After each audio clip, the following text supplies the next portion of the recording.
अस्सलाम वालेकुम students, MD cat chemistry master Saleem classes. आज हम पढ़ने वाले हैं lecture number 3 alkyl halides.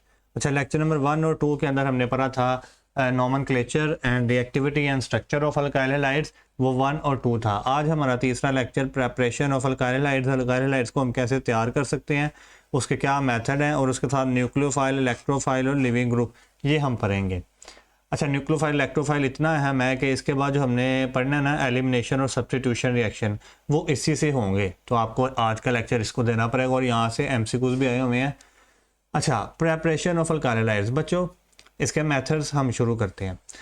Preparation of alkyl halides, तो आपके बुक में जो इसका मेथड्स अल्काइल हैलाइड्स को बनाने के मेथड शेयर किए गए हैं ना, उसमें सबसे पहला मेथड उन्होंने ये बता दिया है कि अल्काइल हैलाइड्स को हम हैलोजिनेशन ऑफ अल्केन से भी बना सकते हैं। बस उन्होंने ये लिख दिया है। अब आपने हैलोजिनेशन ऑफ अल्केन चूंकि पहले अल्केन्स वाले चैप्टर में पढ़ लिया हुआ होगा, जब आप अल्केन्स वाला चैप्टर पढ़ेंगे तो वहाँ पर हम पढ़ेंगे हैलोजिनेशन ऑफ अल्केन्स, एक मुकम्मल डिटेल लेक्चर है इसके ऊपर, और उसके नतीजे में अल्केन्स बनते हैं। तो इस वजह से उन्होंने यहाँ पर एक्सप्लेन नहीं किया। तो मगर हमको जो है ये बहाने से अब जो है ना रिवाइज कर लेते हैं कि इस मेथड से क्या क्या चीज़ बन रही थी। तो हमें जो है मेथड्स को रिवाइज करते जाना है, ठीक है, ताकि हमें जो है रिवाइज होता रहे। अब देखिए, अल्काइल हैलाइड्स के अंदर जो है सब्स्टिट्यूशन और न्यूक्लियोफिलिक रिएक्शन है, जो कि अल्कीन्स की तैयारी के लिए इस्तेमाल होते हैं। तो हमने पहले इस वजह से अल्काइल हैलाइड को स्टार्ट किया है, क्योंकि वो इतने अहम रिएक्शन है कि पूरी ऑर्गेनिक में वो इस्तेमाल होते हैं। तो इस वजह से मैंने पहले ये वाला चैप्टर आपको करवाना शुरू करवाया है। और सारी ऑर्गेनिक इसी तरह ना आपस में लिंक है, जिसमें कुछ चैप्टर पर जो है कुछ रिएक्शन पहले चैप्टरों में आते हैं, वो आगे इस्तेमाल हो रहे होते हैं, और कुछ आगे आते हैं, वो पहले वाले चैप्टरों में इस्तेमाल हो रहे होते हैं। तो इसी वजह से मैंने अल्काइल हैलाइड को पहले करवाया, क्योंकि इसके अंदर जो रिएक्शन है वो अल्केन्स और अल्कीन्स वाले चैप्टर में इस्तेमाल होते हैं। तो हम पढ़ते हैं हैलोजिनेशन ऑफ अल्केन्स। तो सबसे पहले तो हैलोजिनेशन ऑफ अल्केन्स के नाम से पता चल रहा है कि इसके अंदर हम अल्केन्स को ऐड करवाएंगे, किसके अंदर हैलोजन को ऐड करवाएंगे अल्केन्स के अंदर। और इसका अगर मैकेनिज्म पूछा जाए तो आपको एमसीक्यूज में याद होना चाहिए कि इसका मैकेनिज्म क्या है। फ्री रेडिकल सब्स्टिट्यूशन मैकेनिज्म है इसका, फ्री रेडिकल सब्स्टिट्यूशन। अच्छा, अब ये एमसीक्यू आया हुआ है कि हैलोजिनेशन ऑफ अल्केन का क्या मैकेनिज्म है, फ्री रेडिकल सब्स्टिट्यूशन रिएक्शन है ये। अच्छा, अब इसमें होता क्या है कि हमको ये अल्केन ले लेते हैं, लेट्स से हमने क्या ले लिया जी, हमने ले लिया एक अल्केन CH4 मीथेन ले लिया। अब हम किसी अल्केन को लेकर उसका रिएक्शन करवाते हैं किसी हैलोजन से, जिस तरह हमने हैलोजन लिया Cl2, इसके साथ हमने इसका रिएक्शन करवा दिया। जब आप किसी अल्केन को हैलोजन से रिएक्शन करवाते हैं तो ये जो हैलोजिनेशन ऑफ अल्केन है, ये हमने करनी होती है यूवी लाइट की मौजूदगी में, अल्ट्रा वायलेट रेडिएशन की मौजूदगी में। तो अल्ट्रा वायलेट रेडिएशन क्या करती हैं, ये जब ये इसके ऊपर पड़ती है ना, ये Cl2 के ऊपर पड़ती हैं, तो ये क्या करती हैं, ये Cl2 जो है पहले इस तरफ इस फॉर्म में होता है, इसके अंदर में यहाँ पर बॉन्ड होता है। ये जो यूवी लाइट इसके ऊपर पड़ती हैं तो ये इसको कन्वर्ट कर देती हैं फ्री रेडिकल के अंदर। फ्री रेडिकल आप जानते होंगे क्या होता है, यहाँ से तोड़कर ये इसको तोड़ती कैसे है, होमोलिटिक, कैसे तोड़ती है, होमोलिटिक फिजन से। कैसे, ये आप अल्केन के अंदर अल्केन्स वाले चैप्टर में पढ़ेंगे। होमोलिटिक फिजन क्या होती है कि होमोलिटिक फिजन के अंदर बराबर टूटता है, एक इलेक्ट्रॉन इसको मिल जाता है और एक इलेक्ट्रॉन इसको मिल जाता है, और एक एक इलेक्ट्रॉन मिलने से इनके पास मतलब एक एक इलेक्ट्रॉन अब अनपेयर्ड आ गया, तो ये दो क्लोराइड के फ्री रेडिकल बन जाएंगे। ये क्या बन गए हैं, फ्री रेडिकल। और इनके ऊपर जो ये डॉट है, ये क्या रिप्रेजेंट कर रहा है कि इनके पास क्या है जी, इनके पास है अनपेयर्ड इलेक्ट्रॉन, अनपेयर्ड इलेक्ट्रॉन। तो अब ये जो है फ्री रेडिकल के हवाले से जो है एमसीक्यू आता है कि फ्री रेडिकल कैसे बनते हैं जी, ये कौन से प्रोसेस से बनते हैं, होमोलिटिक फिजन के थ्रू बनते हैं। और इनमें जो इलेक्ट्रॉन है वो कैसे हैं, अनपेयर्ड इलेक्ट्रॉन है। और इसको हम रिप्रेजेंट कैसे करते हैं, इनको हम रिप्रेजेंट करते हैं ये डॉट से, इसके ऊपर डॉट लगा के।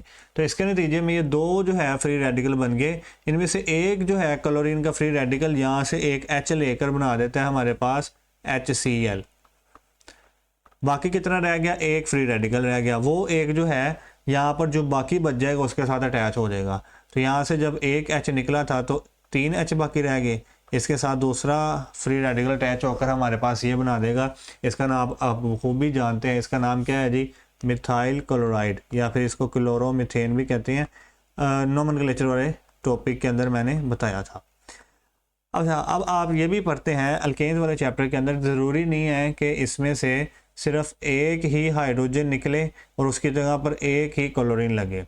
हो सकता है कि यहाँ से 2 हाइड्रोजन निकल जाते तो बाकी कितने रह जाते, 2 हाइड्रोजन निकल जाते और साथ जो है 2 क्लोरीन उसकी जगह पर लग जाते। ठीक है, और ये भी ज़रूरी नहीं है कि 2 ही निकलते, हो सकते 3 निकल जाते और उसकी जगह पर 3 क्लोरीन लग जाती, और हो सकता है चारों ही निकल जाते और उसकी जगह पर 4 क्लोरीन लग जाती।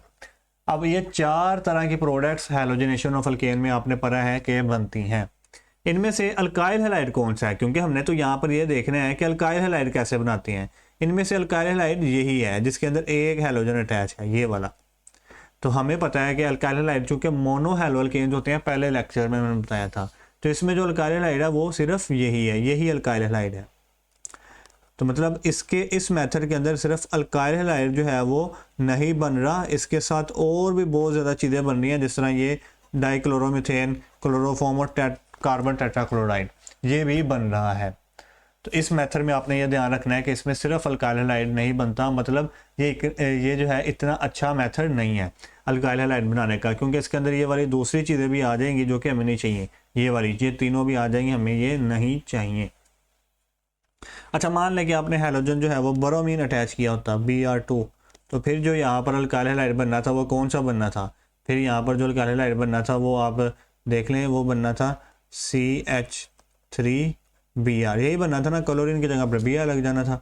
और अगर आप जो है फ्लोरीन अटैच करते तो फिर जो है लगना था CH3F, ये बनना था।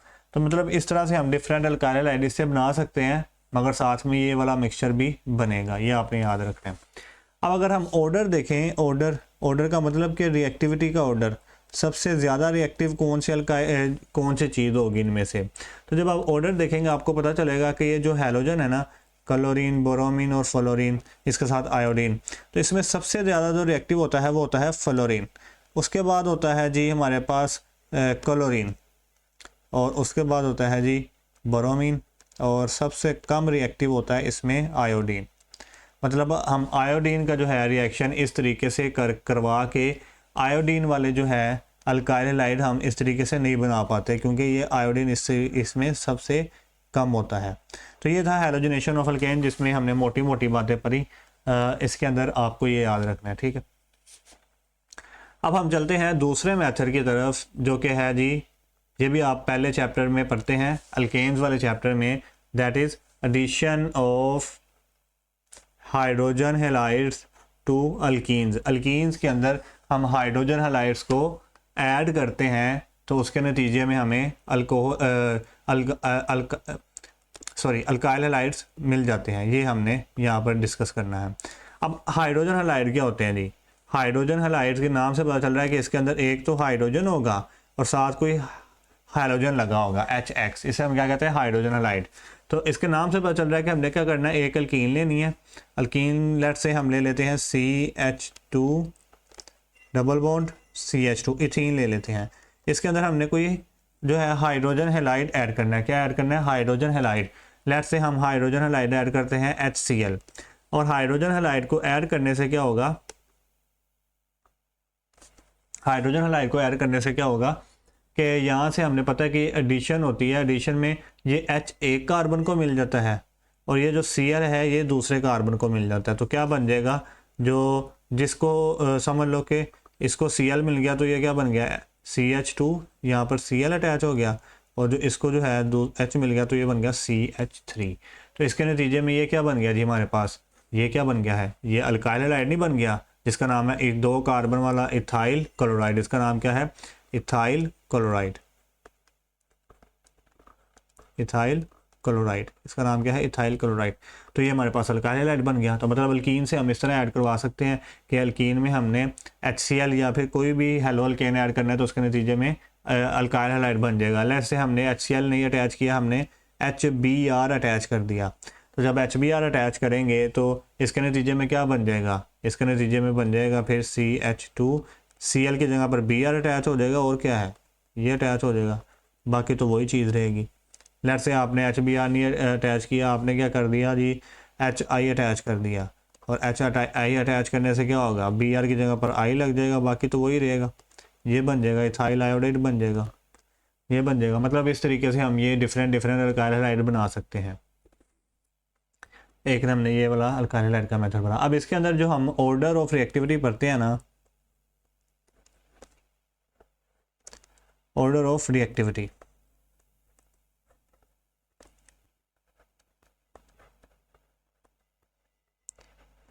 अच्छा ऑर्डर ऑफ रिएक्टिविटी इसके अंदर पढ़ते हैं तो आपको पता चलता है कि इसमें सबसे ज़्यादा जो रिएक्टिव है वो है एच आई, उसके बाद जो रिएक्टिव है वो है एच बी आर, उसके बाद जो रिएक्टिव है वो है एच सी एल, और सबसे कम रिएक्टिव है एच एफ।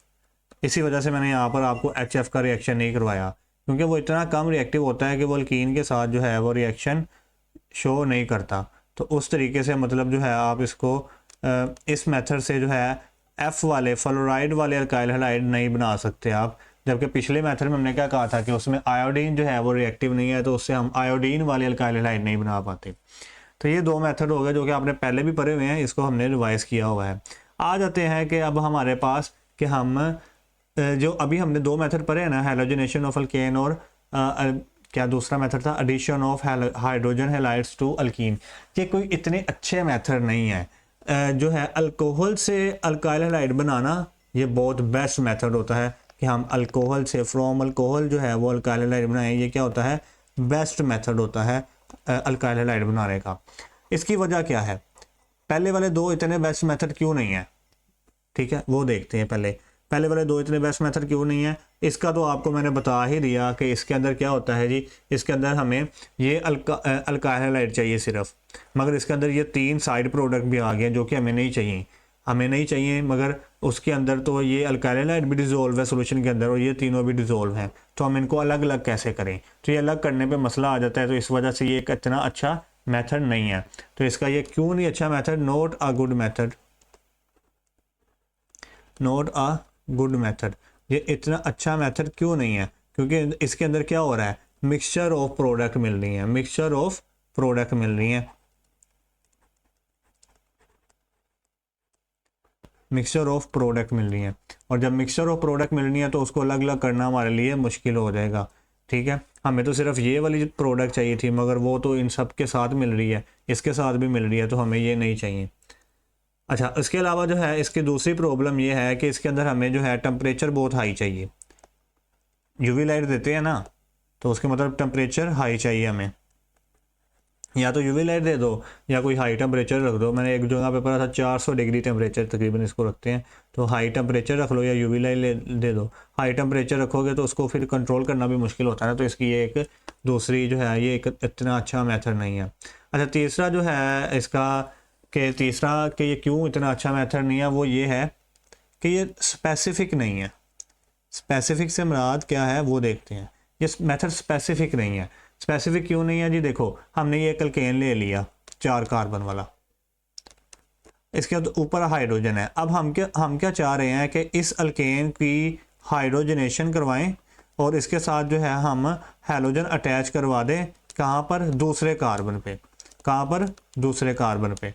ये दूसरे कार्बन पर हम हैलोजन अटैच करवाना चाह रहे हैं, ये वाले कार्बन पे। ये हाइड्रोजन को जो है हम रिमूव करवा के यहाँ पर हैलोजन अटैच करवाना चाह रहे हैं। तो जब आप ये हैलोजन को लेके आओगे अटैच होने के लिए, तो हैलोजन क्या करेगा, वो सिर्फ दूसरे कार्बन पे लगने के लिए नहीं आया, वो इधर भी लग सकता है, इधर भी लग सकता है, कहाँ पर, जो मर्जी कार्बन पे लग सकता है। तो मतलब वो हमारी मर्जी की प्रोडक्ट नहीं बना रहा, कोई स्पेसिफिक प्रोडक्ट जो हमें चाहिए वो नहीं बना पा रहा, वो जहाँ पर मर्जी लग के कुछ भी प्रोडक्ट बना सकता है। तो ये स्पेसिफिक मेथड नहीं है अल्काइल हैलाइड्स को बनाने का। तो ये तीनों आपने इसकी बातें याद रखनी है। अब हम जो है दूसरे मेथड की जो है पढ़ लें कि उसके अंदर जो है क्या वजूहात थी कि वो क्यों इतना अच्छा मेथड नहीं है। इसका तो हमने पढ़ लिया।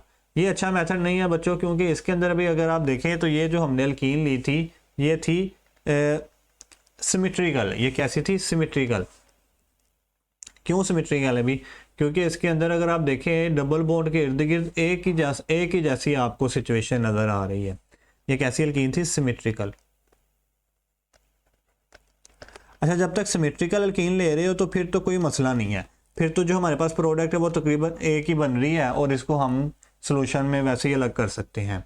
तो मगर जब आप अनसिमेट्रिकल अल्कीन लोगे, जिस तरह की ये वाली अल्कीन है, ये देखो ये एक अनसिमेट्रिकल अल्कीन है, CH2 double bond CH3 1 propene इसका नाम होगा। अगर आपने नोमेनक्लेचर मेरा देखा है तो आपको नाम इसका लिखना आता होगा। तो इस अल्कीन के अंदर जब आप कोई हाइड्रोजन हैलाइड या फिर HI समझ लो ऐड करना चाह रहे हैं, तो इसके अंदर जब आप ऐड करोगे तो अब यहाँ पर जो है थोड़ा सा तनाज़ा आ जाता है।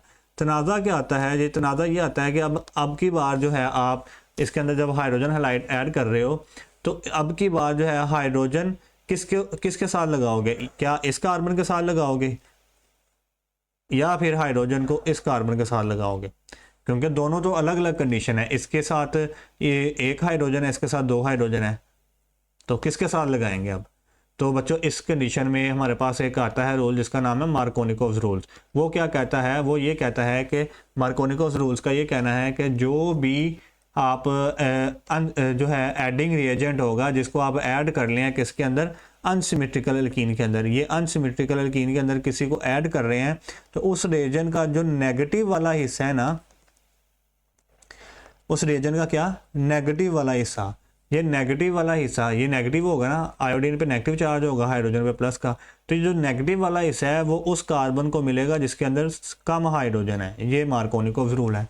तो ये जाकर किससे लग जाएगा? जिसके अंदर कम हाइड्रोजन है। मतलब यहाँ पर जो है नेगेटिव पार्ट लगेगा, यहाँ पर हाइड्रोजन लगेगा। तो ये क्या बन जाएगा? यहाँ पर एक हाइड्रोजन आने से CH3, यहाँ पर क्या बन गया? CH, यहाँ पर आयोडीन लग गया नेगेटिव पार्ट और यहाँ पर CH3 बन गया। अब ये कौन सी प्रोडक्ट बनी है? ये वो वाली प्रोडक्ट बनी है जो कि मार्कोनिकोव्स रूल के मुताबिक बनी है, जिसे हम कहेंगे मार्कोनिकोव्स प्रोडक्ट। मार्कोनिकोव्स प्रोडक्ट इसे क्या कहेंगे? Markovnikov's product. क्या कहेंगे? मार्कोनिकोव्स, इसे प्रोडक्ट कहेंगे, मार्कोनिकोव्स प्रोडक्ट कहेंगे। सही है। अच्छा, अब होगा क्या कि ये मार्कोनिकोव्स प्रोडक्ट तो बन गई और नो डाउट, मगर रिएक्शन जब हो रहा होता है ना तो उसमें क्या होता है कि कुछ मार्कोनिकोव्स प्रोडक्ट के एंटी प्रोडक्ट भी बनती है, मतलब उससे उल्ट प्रोडक्ट भी बनती है। मार्कोनिकोव्स के मुताबिक ये आई जो है ये इस कार्बन से अटैच होना चाहिए था, मगर क्या होता है कि कुछ प्रोडक्ट ऐसे भी बन जाती है जिसके अंदर ये आई इस कार्बन से अटैच हो जाता है। ये अब क्या बन जाएगा जी? अब बन जाएगा CH2I, यहाँ पर जो है हाइड्रोजन लग गया तो ये हो गया CH2 CH3। अब ये जो प्रोडक्ट है इसे हम क्या कहेंगे? ये एंटी मार्कोनिकोव्स है। ये मार्कोनिकोव्स नहीं है, क्या है? एंटी मार्कोनिकोव्स प्रोडक्ट है। एंटी मार्कोनिकोव्स प्रोडक्ट है। ये आप अल्कीन्स वाले चैप्टर में पढ़ते हैं, एंटी मार्कोनिकोव्स। तो अब होगा क्या कि इसमें से जो प्रोडक्ट बनेगी, नो डाउट ये जो मार्कोनिकोव्स प्रोडक्ट है यही मेजर होगी, ये ज़्यादा बनेगी, और इसके साथ जो है थोड़ी बहुत एंटी मार्कोनिकोव्स भी बनेगी जो कि माइनर अमाउंट में बनेगी, मगर उसके साथ प्रेजेंट तो है। अब मिक्सचर के अंदर ये दोनों प्रेजेंट है, हमें तो सिर्फ ये वाली चाहिए ऊपर वाली, मगर वो नहीं मिल रही, हमें तो दोनों प्रेजेंट है अब उसके अंदर। अब इसको अलग अलग करना मुश्किल हो जाएगा, इस वजह से ये मेथड भी इतना अच्छा नहीं है अल्काइल हैलाइड बनाने का। ठीक है, अब देखा मैंने आपको फील करवाया है, आपकी बुक में जो लाइन लिखी हुई है ना कि अल्कोहल्स ही अच्छे मेथड है अल्काइल हैलाइड बनाने का, तो आपको मैंने फील करवाया कि ये दोनों मेथड क्यों नहीं अच्छे हैं ये वाले। ठीक है, अब आपने इसको जो है अपने जहन में रखना है। अब हम आते हैं बेस्ट मेथड जो कि है अल्कोहल से अल्काइल हैलाइड बनाना। बच्चों अल्कोहल से जो अल्काइल हैलाइड बनाने के 3 तरीके हैं, उसमें से हम पहला पढ़ने वाले हैं, that is reaction of alcohol with hydrogen acid. Alcohol का हम रिएक्शन करवाएं किसके साथ? Hydrogen acid. हाइड्रोजन एसिड क्या होता है? ये देखो, हाइड्रोजन साथ एसिड। हाइड्रोजन एसिड होते हैं बच्चे जो अभी आप पढ़ के आए हैं, हाइड्रोजन हैलाइड्स, उन्हीं को कहते हैं हाइड्रोजन एसिड। HF हो गया, HBr हो गया, HCl हो गया और HI हो गया। तो कह रहा है कि इसका रिएक्शन करवाओ किसके साथ? किसी अल्कोहल के साथ, तो वो क्या बना के दे देगा? हमें अल्काइल हैलाइड बना के दे देगा। लेट्स सी, हम एक अल्कोहल ले लेते हैं। लेट्स सी ये अल्कोहल है जिसका जनरल फार्मूला होता है ROH। यही होती है ना अल्कोहल जिसका OH आ जाए। इसके अंदर हमने जो है हाइड्रोजन एसिड ऐड किया, लेट्स से हमने HCl ऐड कर दिया। लेट्स से क्या ऐड कर दिया? HCl। अच्छा, HCl ऐड करने के बाद होगा क्या कि यहाँ से ये H और यहाँ से ये OH ये मिलके बना देंगे वाटर। क्या बना देंगे? वाटर। बाकी क्या रह गया? बाकी हमारे पास रह गया R और Cl, और ये मिलके बना देंगे RCl। ये बन गया, ये लो, ये बन गया। अभी हमने मैकेनिज्म नहीं पढ़ा, मैंने सिंपल से आपको इक्वेशन लिखनी सिखाई है इसकी, कैसे है जो है अल्कोहल हाइड्रोजन एसिड से रिएक्शन शो करती है। तो ये हमारे पास जो है अल्काइल हैलाइड बन गया। ये देखो अल्काइल हैलाइड बन गया। मिसाल के तौर पर लेते हैं हम एग्जांपल एक ले लेते हैं, जो है एग्जांपल के तौर पर हम कंपाउंड जो अल्कोहल ले लेते हैं वो ले लेते हैं C2H5OH इथाइल अल्कोहल। इसके अंदर हमने क्या ऐड किया, HCl ऐड किया। HCl ऐड करने से क्या होगा, अभी मैंने बताया ये H और ये OH मिलके क्या बना देंगे, वाटर। और क्या मिल जाएगा, C2H5 और Cl मिलके क्या बना देंगे, ethyl chloride. C2H5Cl ethyl chloride जो कि एक अल्काइल हैलाइड है, हमने यही तो बनाना था। तो ये मेथड आप इजी है। अब इसमें क्या है कि अगर आप HCl की बजाय HBr अटैच कर दें तो क्या बनेगा, C2H5Br बन जाएगा। और इसके अलावा अगर आप HI अटैच कर दें तो क्या बन जाएगा, C2H5 और साथ जो है हमारे पास I लग जाएगा। अब आपके जहन में आएगा सर जी HF अटैच कर दें, तो बच्चा अगर आप इसका ऑर्डर देखते हैं ना, रिएक्टिविटी का ऑर्डर ऑफ रिएक्टिविटी, तो आपको पता चलेगा कि सबसे ज़्यादा जो रिएक्टिव है वो HI ही है। उसके बाद जो रिएक्टिव है वो है HBr, और उसके बाद जो रिएक्टिव है वो है HCl, और उसके बाद जो रिएक्टिव है वो है HF। उसके बाद क्या रिएक्टिव है, HF।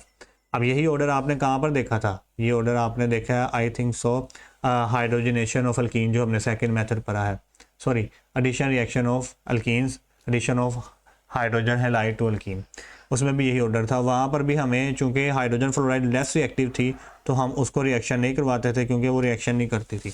यहाँ पर भी हम नहीं करवाएंगे, मतलब इस मेथड से हम फ्लोरीन वाले अल्काइल हैलाइड नहीं बना पाएंगे। अब इसके अंदर जो है एक बात आपको बहुत ज़रूरी मैंने समझानी है, वो ये है कि जब आप ये वाला मेथड करेंगे HCl के साथ, किसके साथ, HCl के साथ, तो आपने ध्यान में रखना है कि HCl के साथ करते हुए हम एक कैटालिस्ट इस्तेमाल करते हैं, that is anhydrous ZnCl2 zinc chloride, anhydrous zinc chloride. Anhydrous मतलब पानी के बगैर, पानी नहीं इसमें होना चाहिए, और जिंक क्लोराइड इसमें इस्तेमाल करना है। और यहाँ पर जो HCl है वो भी इस्तेमाल करते हैं कंसनट्रेटेड, मतलब उसमें भी पानी नहीं होना चाहिए, वो भी कंसनट्रेटेड होना चाहिए। अब आपका जहन में आ रहा है कि क्या हम HBr के साथ भी ये कैटालिस्ट इस्तेमाल करते हैं, नहीं बिल्कुल नहीं करते। HI के साथ भी ये इस्तेमाल करते हैं, नहीं, इसके साथ भी ये कैटालिस्ट इस्तेमाल नहीं करते। तो जो सिर्फ और सिर्फ किसके साथ अटैच करते हैं हम, जब आपने अल्कोहल का रिएक्शन करवाना हो HCl से, तो हम एनहाइड्रस ZnCl2 इस्तेमाल करते हैं। यहाँ पर याद रखिएगा ये जो ZnCl2 है ये इस रिएक्शन के अंदर क्या काम करेगा, बहुत अहम है। इस रिएक्शन के अंदर ये क्या काम करेगा, इस रिएक्शन के अंदर ये काम करेगा एज अ कैटालिस्ट, वो तो हम समझ लें कैटालिस्ट का इस्तेमाल करेगा, और ये एक लिविस एसिड का काम भी करेगा। क्या काम करेगा, लिविस एसिड। और ये आपको ज़रूर आना चाहिए कि यहाँ पर ये क्या काम करेगा, लिविस एसिड का मतलब ये लोन पेयर एक्सेप्ट करता है ऑक्सीजन से, अल्कोहल का जो ऑक्सीजन है ना, ये वाला ऑक्सीजन यहाँ से ये लोन पेयर एक्सेप्ट कर लेता है, और ये लिविस एसिड का काम करता है यहाँ पर। अच्छा, ये जो ZnCl2 है हमने इस्तेमाल किया साथ कंसनट्रेटेड HCl के, ये जो है ये मिलाकर जो है रिएजेंट बनाते हैं जिसको हम कहते हैं लुकास रिएजेंट। अल्कोहल वाले चैप्टर में हमने इसको बहुत डिटेल से पढ़ना है कि लुकास रिएजेंट अल्कोहल्स के साथ रिएक्शन करके हमें अल्कोहल्स की आइडेंटिफिकेशन भी बताती है। जैसे हम क्या कहते हैं, लुकास रिएजेंट। ज़रूर याद करना है कि लुकास रिएजेंट क्या होता है, anhydrous ZnCl2 and concentrated HCl। अब आपके जहन में सवाल आ रहा होगा, सर जी एनहाइड्रस ही क्यों इस्तेमाल करना है, पानी आ जाएगा तो फिर क्या मसला हो जाएगा। बच्चे पानी जब आ जाएगा ना तो पानी जो है आगे जाके अल्कोहल से रिएक्शन करके ना कुछ और ही प्रोडक्ट बना देगा। इसी तरह जब आप HCl भी जो पानी वाला इस्तेमाल करेगा वो भी अल्कोहल से रिएक्शन करके कुछ और ही प्रोडक्ट बना देगा, जो कि हमें नहीं चाहिए। तो इस वजह से हम एनहाइड्रस ZnCl2 और जो है हमारे पास कंसनट्रेटेड HCl इस्तेमाल करते हैं। तो ये एक मेथड था from the reaction of alcohol with hydrogen acids. पहला मेथड अल्कोहल का हो गया। दूसरा मेथड आते हैं जी, ये आपको आना चाहिए कि जब भी अल्कोहल को किसी हाइड्रोजन एसिड से रिएक्शन करवाओगे तो उसके नतीजे में अल्काइल हैलाइड ही बनेगा, और इसमें कैटालिस्ट HCl की वजह से हम ZnCl2 डालते हैं। अच्छा, ये भी ज़हन में आया होगा कि सिर्फ HCl के केस में क्यों ZnCl2, बताता हूँ, सब बताता हूँ। बच्चे HCl अगर यहाँ पर देखो तो HCl की रिएक्टिविटी क्या है, HBr और HI से कम है, मतलब ये कम रिएक्टिव करता है। तो इसको अच्छा रिएक्शन करवाने के लिए, इसको तेज़ी से रिएक्शन करवाने के लिए हमें कैटालिस्ट की ज़रूरत पड़ती है, और वो कैटालिस्ट हमने कौन सा डाला, ZnCl2। जबकि किसके लिए कैटालिस्ट की ज़रूरत नहीं होती, अगर आपने अल्कोहल का रिएक्शन करवाना हो HBr और HI से, तो उसमें कैटालिस्ट नहीं चाहिए। ये MCQ आया है ईटा के, पता नहीं कौन से साल में आया था, कि उसने वो रिएक्शन लिखे हुए थे ये तीनों, ये भी अल्कोहल से HCl, अल्कोहल से HBr, अल्कोहल से HI, और पूछा था कि किसके लिए जो है वो हमें कैटालिस्ट नहीं चाहिए ZnCl, तो वो आपने बताना है किसके लिए आपको कैटालिस्ट नहीं चाहिए।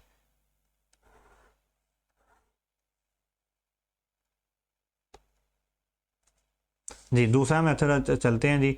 दूसरा मेथड यहाँ पर आ गया जी दूसरा मेथड है अल्कोहल से अल्काइल हैलाइड बनाने का। रिएक्शन ऑफ अल्कोहल हमने करवाना है किससे, थायोनिल क्लोराइड। किससे, थायोनिल क्लोराइड। सबसे पहले तो देख लो थायोनिल क्लोराइड होता क्या है। इसका मोलिकुलर फार्मूला होता है SOCl2, थायोनिल क्लोराइड इसका मोलिकुलर फार्मूला होता है। अब थायोनिल क्लोराइड जो है, इसका नाम से पता चल रहा है ये एक अजीब सी चीज़ है नाम से ही पता चल रहा है। अच्छा, थायोनिल क्लोराइड को जो है थोड़ा सा आपको इसको बारे में जो है वो अपने ज़हन में रखना है। क्यों कि क्योंकि आप जो है केमिस्ट्री ऐसी चीज़ है जो कि आपस में बहुत रिलेट करती है। इसको इनऑर्गेनिक में आप पढ़ते हो। थायोनिल क्लोराइड का जो है स्ट्रक्चर कैसा है, अगर आप इसका स्ट्रक्चर देखें तो इसका स्ट्रक्चर जो मिलता है वो आपको मिलता है सल्फ़र। इसके ऊपर एक लोन पेयर होता है इस तरह से, और लोन पेयर के साथ फिर जो है एक तरफ ऑक्सीजन से डबल बॉन्ड बना होता है, एक तरफ Cl बना होता है, और एक तरफ फिर Cl लगा होता है। ये कैसा स्ट्रक्चर है, ये बिल्कुल अमोनिया की तरह का स्ट्रक्चर है, that is trigonal pyramidal. Trigonal pyramidal. इसके अंदर जो है ना ये सल्फर, ये जो है इसकी हाइब्रिडाइजेशन है sp3। अब ये देखो इनऑर्गेनिक के MCQ तो मैं आपको यहाँ पर बता दी है SOCl2 के। हो सकता है MCQ आ जाए ना, क्योंकि आपने ये मॉलिक्यूल पढ़ा हुआ है। अच्छा, SOCl2 की ये आपको बेसिक बात बताई। इसके अलावा जो है अब हम इसका रिएक्शन देखते हैं। आपने एक अल्कोहल ले लेनी है, एक अल्कोहल ले ली, उसका रिएक्शन किससे करवाना है, SOCl2 thionyl chloride. SOCl2 thionyl chloride, ये इसके साथ हमने रिएक्शन करवा दिया। अब होता क्या है, थोड़ा मोटा मोटा देख लेते हैं इसका। आपका मैकेनिज्म नहीं पढ़ाना, मैकेनिज्म आप जिनका पढ़ाना होगा वो वही पढ़ाऊँगा। मोटा मोटा क्या होता है कि यहाँ से एक R और यहाँ से एक Cl मिलकर बना देते हैं RCl, मतलब अल्काइल क्लोराइड बना देते हैं। और इसके साथ जो है हमारे पास OH और यहाँ से यहाँ से H और यहाँ से जो है एक Cl मिलकर बना देते हैं HCl। बाकी क्या बच गया, बाकी यहाँ से SO और यहाँ से O मिलकर बना देते हैं हमारे पास SO2। तो इसमें जो है हमारे पास ये वाला रिएक्शन हो गया है। अच्छा, इसका अगर बात करें तो इसके अंदर जो है हमारे पास जो एक कैटालिस्ट समझ लें वो इस्तेमाल होता है पायरिडीन। इसमें हम पायरिडीन इस्तेमाल करते हैं। पायरिडीन क्या होती है इसको देखें। पायरिडीन का स्ट्रक्चर इस तरह से होता है कि इसमें 6 कोने होते हैं, इस तरह जिस तरह बेंजीन के होते हैं। मगर होता क्या है कि ये जो छठा कोना है इसके ऊपर नाइट्रोजन लगी होती है, इस तरह नाइट्रोजन लगी हुई होती है। नाइट्रोजन इसके अंदर जो है डबल बॉन्ड इसी तरह होते हैं जिस तरह बेंजीन के अंदर होते हैं, 3 डबल बॉन्ड। ये होते हैं पायरिडीन का स्ट्रक्चर। इसका मोलिकुलर फार्मूला लिखें तो C5, क्योंकि 5 कार्बन है ना, 1 2 3 4 5 कार्बन, 5 कार्बन, और यहाँ पर 5 कार्बन के साथ 5 ही हाइड्रोजन लगे होंगे, C5H5 और 1 नाइट्रोजन है। तो इसका मोलिकुलर फार्मूला UHS 2022 में आया हुआ है, 2022 या 2023 में था कि पायरिडीन का जो है मोलिकुलर फार्मूला क्या है, C5H5N। अच्छा, ये पायरिडीन है, ये जो है यहाँ पर इस्तेमाल होती है। इसके 2 काम है यहाँ पर। पायरिडीन क्यों इस्तेमाल करते हैं, ये एक्ट करती है एज अ बेस। बेस से मुराद के ये हाइड्रोजन को एक्सेप्ट कर लेती है, हाइड्रोजन को एक्सेप्ट करती है। तो जो हाइड्रोजन को एक्सेप्ट करती है बेस, उसे क्या कहते हैं, ब्रोंस्टिलोरी बेस। तो यहाँ पर ये ब्रोंस्टिलोरी बेस का काम करती है। इसके अलावा जो है इसका एक और काम है कि इसको हम एज अ सोलवेंट भी इस्तेमाल करते हैं यहाँ पर। ये मतलब इसके सोलवेंट के तौर पर इस्तेमाल हो रही थी, और इसने दूसरा अपना जो सेकेंडरी रोल कर दिया वो बेस के तौर पर कर दिया। तो ये एज अ सोलवेंट भी इस्तेमाल की जाती है यहाँ पर। पायरिडीन का आपको ये स्ट्रक्चर आना चाहिए। अच्छा, अब हम जो है इसकी एक एग्जांपल देख लेते हैं कि ये तो हमने जनरल इक्वेशन लिखी थी ना, हम समझ लेते हैं। एक हमारे पास एक जो है अल्कोहल है C2H5। इसके अंदर हमने जो है थायोनिल क्लोराइड को ऐड करवाया SOCl2 पायरिडीन की मौजूदगी में, तो क्या बन जाएगा। अब आपको रिएक्शन इसी तरह जो है लिखते लिखते याद होंगे। आपने क्या करना है, यहाँ से एक Cl और यहाँ से C2H5 मिलकर क्या बना देंगे, C2H5Cl, जो कि हो जाएगा इथाइल क्लोराइड। साथ जो है वही SO2 गैस बनेगी और एक HCl बनेगी। अच्छा, एक जो है जगह पर मैंने ये भी देखा था, उसने ये पूछ लिया था कि बताएं कि जो है इस रिएक्शन की मौजूद करवाने के बाद जो प्रोडक्ट बनेंगी वो कौन कौन सी बनेंगी। मतलब आपने सिर्फ ये मेजर प्रोडक्ट ये नहीं बनानी, आपने बताना है कि इसके अंदर SO2 भी बन रही है और HCl भी बन रही है। अच्छा, अब यहाँ पर जो है आप लोगों ने एक ध्यान में नोट करनी है ज़रा बात, कि यहाँ पर हम SOCl2 बन रहे हैं, SOCl2 ऐड करवा रहे हैं, और SOCl2 के अंदर सिर्फ जो हैलोजन है वो कौन सा है, क्लोरीन ही है। इसके अंदर ब्रोमीन आयोडीन वगैरह नहीं है, ना ही फ्लोरीन है। मतलब इससे जो अल्काइल हैलाइड बनेगा वो क्लोराइड वाला ही बनेगा। तो मतलब ये कि एक बात तो यहाँ पर नोट कर लें कि SOCl2 जो है ये यहाँ पर क्या काम कर रहा है, क्लोरीनेटिंग एजेंट है। ये क्या एजेंट है, क्लोरीनेटिंग एजेंट। कौन सा एजेंट है, क्लोरीनेटिंग एजेंट। मतलब ये क्लोरीन दे रहा है, और जब क्लोरीनेटिंग एजेंट है तो इससे जो है आगे जो अल्काइल हैलाइड बनेंगे इस वाले मेथड से, वो सिर्फ कौन से बनेंगे, अल्काइल क्लोराइड। कौन से बनेंगे, अल्काइल क्लोराइड, अल्काइल क्लोराइड। और जो है ये बहुत अहम MCQs भी है कि अल्काइल क्लोराइड किसके अंदर बनते हैं, जब आप अल्कोहल का रिएक्शन करवाएं किसके साथ, SOCl2 के साथ। और ये जो रिएक्शन है जिसमें हम अल्कोहल को SOCl2 से करवाते हैं, ये एक इसका खुसूसी नाम भी है, वो है मेरे ख्याल से डोजन्स रिएक्शन। हाँ जी, इसी तरह के कुछ स्पेलिंग होंगे, आप जो है इसको देख लेना, डोजन रिएक्शन भी इसको कहते हैं। तो आप MCQ आ जाए कि अल्काइल क्लोराइड किस में बनते हैं, डोजन रिएक्शन में, या फिर इस तरह आ जाए कि डोजन रिएक्शन में कौन से अल्काइल हैलाइड बनते हैं, तो इसमें सिर्फ अल्काइल क्लोराइड ही बनते हैं, फ्लोराइड ब्रोमाइड वगैरह नहीं बनते। अब आपका सवाल ये होना चाहिए, सर जी आप तो पीछे कह रहे थे कि अगर प्रोडक्ट एक से ज़्यादा बन जाएं तो उसको अलग करना मुश्किल हो जाएगा ना। तो यहाँ पर देखें, एक तो ये अल्काइल हैलाइड बन रही है, SO2 बन रही है, HCl बन रही है, तो अब इनको अलग करना मुश्किल नहीं होगा क्या। अगर मुश्किल होगा तो आप इसको बेस्ट मेथड क्यों कह रहे हैं। आपने पढ़ा ना कि अल्कोहल से जो है अल्काइल हैलाइड बनाना बेस्ट मेथड है, तो इसको क्यों कह रहे हैं फिर। वो तो इसमें ये इस वजह से बेस्ट मेथड है कि इसमें ये जो प्रोडक्ट बन रही है ना, ये SO2 ये भी एक गैस है, HCl ये भी एक गैस है, ये भी एक गैस है, और ये जो आम तौर पर अल्काइल हैलाइड हम बनाते हैं जो कि छोटे होते हैं वो भी गैसियस ही होते हैं। तो इन गैसेस को अलग करना आसान है, गैसेस को अलग करना आसान है। वो कैसे, ये जो HCl है ना, इसमें से क्या होगा कि ये इसका ये जो H है वो तो ये पायरिडीन ले जाएगी, ये यहाँ पर H लग जाएगा इसका, ये नाइट्रोजन के साथ जो है यहाँ पर H लग जाएगा, पायरिडीन ले गई तो इसके ऊपर H+ का साइन आ गया, और यहाँ पर ये जो क्लोरीन है ये जो है इसके साथ तो इसके चार्ज को बैलेंस करने के लिए Cl- आ गया। तो मतलब HCl को तो क्लोरीन जो है वो पायरिडीन ने खा जाना है, HCl को पायरिडीन ने खा जाना है, HCl को तो पायरिडीन ने खा जाना है। बाकी रहेगी SO2, और इसके साथ अगर अल्काइल हैलाइड जो है वो गैसेस बना है तो वो रह गया। इन दोनों को अलग करना है, और इन दोनों को अलग करने के लिए बहुत ज़्यादा मेथड होते हैं, बहुत आसानी से आप इसको किसी भी फिज़िकल तरीके से जो है अलग कर सकते हैं। तो क्यों जो है ये SOCl2 वाला जो अल्कोहल से रिएक्शन है ये एक बेस्ट मेथड है। ये क्यों बेस्ट मेथड है, क्योंकि ये एक इसके अंदर जो बाय प्रोडक्ट्स हैं, मतलब जो साइड प्रोडक्ट्स हैं जो हमें नहीं चाहिए, बाय प्रोडक्ट्स वो कैसी बन रही हैं, बाय प्रोडक्ट जो बन रही हैं वो गैसियस हैं। तो अब MCQ आए कि स्टेटमेंट के अंदर आ सकता है ना, तो कि जो SOCl2 से अल्काइल क्लोराइड बनाना ये बेस्ट क्यों है, क्योंकि इसके अंदर जो गैसियस प्रोडक्ट हैं वो बाय प्रोडक्ट हैं, उनको अलग करना, उसको निकालना आसान है, जो कि या तो डिफ्यूज़ हो जाएंगी या तो उड़ जाएंगी रिएक्शन से, या हम उसको खुद ही अलग कर लेंगे। ये इस रिएक्शन की खूबी थी। अच्छा, इसके अंदर जो है आप नोट कर लें कि इसका जो मैकेनिज़्म होता है वो क्या होगा। इसका मैकेनिज़्म जो है सब्स्टिट्यूशन मैकेनिज़्म होता है। कौन सा होता है, सब्स्टिट्यूशन मैकेनिज़्म।